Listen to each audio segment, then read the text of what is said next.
What's going on, guys? This is Wheeler. Welcome back to another video. Today we're here with the ZR1, of course. Today we're going to be talking about the paint chipping issue on the rear bumper, which I just filmed a whole reel about on Instagram, so go check out my Instagram if you haven't already. We're going to talk about that. I'm going to walk you through it, how I think it's happening, the fact that GM is covering it, and if this is a widespread issue or I just got unlucky and just happened to be me.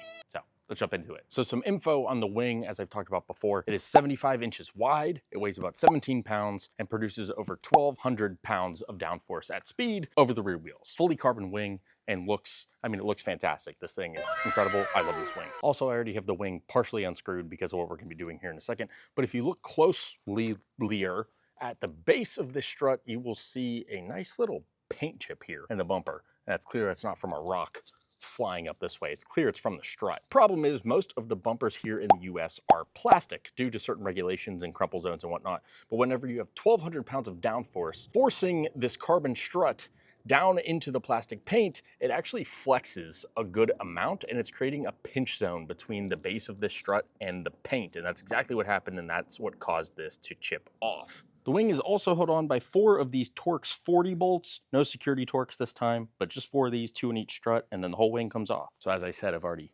partially unscrewed these because I knew I was going to be taking the wing off, get those unscrewed, and then the wing quite literally just lifts off, just like that. And you can see this thing is gigantic, but very light, 17 pounds, not bad. Now we can see where the problem is arising. So you can see the strut itself is actually significantly smaller than the carbon piece that surrounds it. And as you can see on this side where the chip is, what is happening is that downforce is causing the carbon to flex slightly, and the bottom of the carbon piece of the strut is pinching into the paint and caused this completely to chip off. And if you look at the strut itself, you can see there is a little bit of foam surrounding the carbon piece here, but there isn't any on the outer edge where it actually comes in contact to the paint, where that pinch zone can occur. So there's no type of adhesive or foam there, and that is what allowed that to chip so easily. So I've seen how it happened. Now the question is, was this just a one-off fluke or potentially a more widespread issue that the other ZR1s are also susceptible to with the high aero package or with the ZTK package? Not many people have been tracking the ZR1 that heavily yet, like I have been, so it doesn't surprise me that I'm the first one to really encounter this issue, at least first one that I know of. I haven't heard of anybody else mention this issue. It could be that this is an issue with all of them, and with the correct amount of downforce at the correct angle or whatever, it can cause it to flex enough that they're all gonna chip like that if you put them all on the track. Unfortunately, most of these will probably be parked and sat in garages, but I like to enjoy it. It's to be seen if the other users that also like to track their cars and drive them are, if they're gonna run into these similar issues, or was the paint just not laid properly? Was that area just not prepped properly and that didn't allow the paint to completely adhere and that's why it chipped? I don't know. There's really no way for me to tell whether that's the case. All I know is I can go off what I'm seeing, and that's clearly what happened. And thankfully, I'm not the only one that clearly thinks that's what happened. So I did take the car to Chevrolet, took it to a dealership, and had them look at it. Thankfully, I know the gentleman that works in the service department there. Shout out to Richard, he is fantastic. He said that he would file a claim and see if that was something that GM would cover. So he saw the work, sent them the photos and everything, and GM did offer to fix it. I don't know whether that is going to be under a warranty claim or a potential recall issue. I don't know exactly, but either way, it is going to be covered and fixed by GM. The bumper will be repainted, the chip will be fixed at no cost to me. So I'm very happy that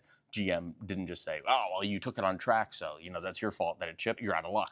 They did offer to cover it, so it leads me to believe that either 1, just because it's under warranty, they offer to cover it, or 2, if it's not a warranty issue, they realized, oh, yeah, I probably is what happened. I wonder if this is a potential issue. I don't know. I'm not speaking for GM. I haven't talked to anybody at corporate or anything about whether other ZR1s are having this, but either way, they acknowledged that it was an issue and that they would cover it and fix it. So really good on them, really happy about that. But even though I'm super glad, obviously, that I don't have to pay to fix it and that it's being covered, I am curious whether it's just gonna happen again. Because even if this gets repainted, and to do this, they obviously have to take the rear bumper off, they have to strip it, they have to respray it, and then they have to relay this rear decal, and they're also putting on new Corvette logos for some reason, but they're putting on those as well in the fix. The question is, if that's all fixed and I just put the wing back on and then go back to the track, is it just gonna do the same thing again? Because if it is, there's almost no point in fixing it because I'm just gonna have to redo the fix. And I don't wanna have to be without the car for it to be repainted every time I take it to the track.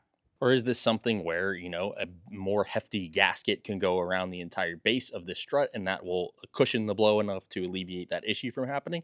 I'm not sure. Maybe that's something they need to look forward to in the future, because this mounting system isn't brand new. This is essentially the same bracket system that the Z06 uses. It doesn't surprise me that why would they manufacture a new mounting system? It's basically the same. The struts look identical. I wouldn't be able to tell you the difference. It just looks like they have added a different wing that affixes to said struts. I'm assuming this is a fix that they're going to have to implement with the wing itself, having either a thicker gasket or reinforce the paint in that area somehow. I don't know. I don't know. I'm not a painter. I don't know. But whenever I initially mentioned this issue in one of my videos, I had a bunch of people in the comments saying, oh, GM's not going to cover that. It's not under warranty. You took it on the track, so that's not going to be a thing. Oh, GM doesn't like to cover anything. Well, I told ya. It was so evident that it wasn't a rock chip, or that wasn't caused by literally any other way, that I had assumed GM was going to be willing to fix the issue, considering that's exactly what happened. And it seems that even they think that's exactly what happened. So good on GM. Now, I know I'm going to get a bunch of people in the comments, either people that don't like Chevy or don't like GM. They're going to be like, oh, it's because you bought a Chevy. They're all built terribly. This wouldn't have happened on any other vehicle. And first off, I want to say, one, I'm not like sponsored or anything by GM, or I have no like professional affiliation with them. This car was not given to me by them. It was paid for with real dollars. I have no reason to make them look good or look better. To insinuate that this wouldn't happen to any other car or any other manufacturer, and it's clearly just because it's a Chevy, I think that doesn't really hold any weight there. It's not a huge issue. It's not a mechanical issue. I've literally had zero problems mechanically with the car whatsoever. Nothing has failed. It drives perfectly. It's just a little like cosmetic blemish. So I'm not really that pressed about, especially because they're paying to fix it. So it doesn't really affect me at all, other than not having the car for 4 or 5 days while it's in the shop getting repainted. At the end of the day, it's not really a big deal. And if the biggest issue in my life is, oh no, I'm so sad, my $300,000 Corvette has a paint chip, I think life is going pretty well. Also, something I wanted to mention, if your biggest issues in life are what car you have, or what car can you get, or I can't get an allocation, or my car has this issue, you are so fortunate and so blessed that that is an issue that is even worth your time. So many people are struggling literally every day for a myriad of just basic life needs. That's why I laugh whenever I always see the comments about, or people arguing about cars or speeds or disappointment with numbers or whatever the fact is, because it's, at the end of the day, that stuff doesn't really mean anything whatsoever, and this is all just for fun and a hobby. So it's a good thing to put things into perspective and maybe take a look in the mirror if you're getting angry or frustrated over 6-figure cars. But either way, this is a simple, short video. I didn't have anything grand planned, but I wanted to talk about this and update you guys on, just experience with owning and driving the car. And that's what I'm dealing with right now. So we're gonna put the wing back on. Fingers crossed I don't chip any more paint in the process.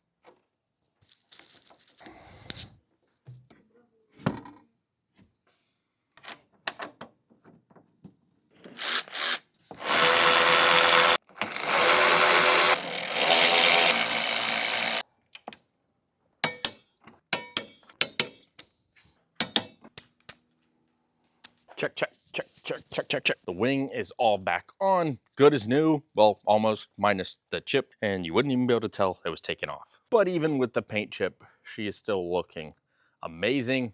Again, shout out to E5 Wheels for the wheels, and then Paragon Performance for the springs. They're not paying me to say any of that, but still, they look amazing, both the springs and wheels, and really makes the car look even better than it already did. And lastly, what I wanted to mention is it seems that the last few videos I've done haven't been doing too well on the YouTubes. So views are way down. I don't know if I'm either just not posting entertaining enough content, or people are just getting kind of tired of the ZR1, because basically how the algorithm works on like a base level, if you already have subscribers, which I have, about 7,000, whenever I post a video and it gets pushed out to subscription inboxes, it gauges what percentage of my subscribers are clicking on that video. And the more percentage of subscribers that click on the video, the more YouTube will push it in the algorithm, because that's showing YouTube that subscribers want to watch this video, want to watch this creator. Maybe more people will, and they'll push it. But if I already have a decent amount of subscribers and majority of them aren't clicking on the video, that tells YouTube, oh wow, even this guy's subscribers don't really want to watch this video.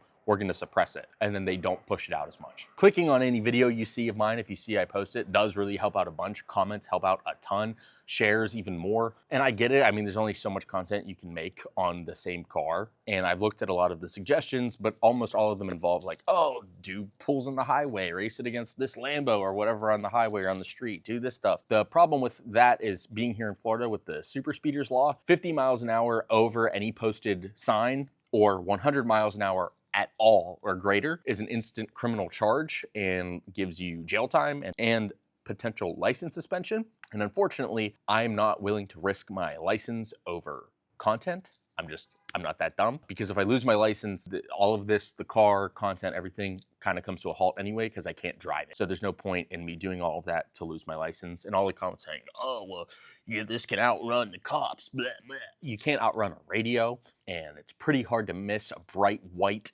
ZR1 with a giant wing flying down the road. So running, I'm just not gonna do that. I'm not an idiot. So that just leaves me having to be really creative with the videos I post. And I'm thinking maybe I need to go down to only posting like once or twice a month and focus on more quality, or maybe implement like other cars if I can get my hands on other cars and do videos about those. But it's at the end of the day, it really just depends on what subscribers will click on. So let me know what you guys want to see. I'm gonna keep uploading and see what happens, but I hope you guys have enjoyed this video. If you did, make sure to leave a thumbs up, comment, even subscribe if you guys want to. Those really do help out a lot and helps with the algorithm pushing the video out. So make sure you're leaving a like, really helps me out. But I appreciate you guys if you've stuck around this long, and I will see you guys in the next video.